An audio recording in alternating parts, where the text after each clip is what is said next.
This is my Facebook profile. Now I am going to show you how to delete it. In the top right side you can find the down arrow mark and click it. Go to the settings and privacy and click settings. Now you can find the side menu your Facebook information.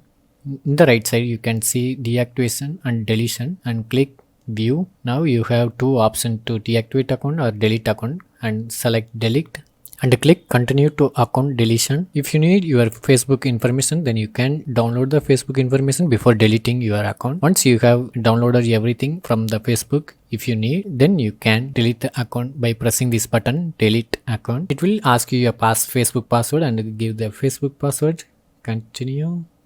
If you click delete account again, now your account has been scheduled for permanent deletion. If you are logging again within 30 days, then you are able to cancel the deletion process by pressing this cancel deletion button. Thank you for watching.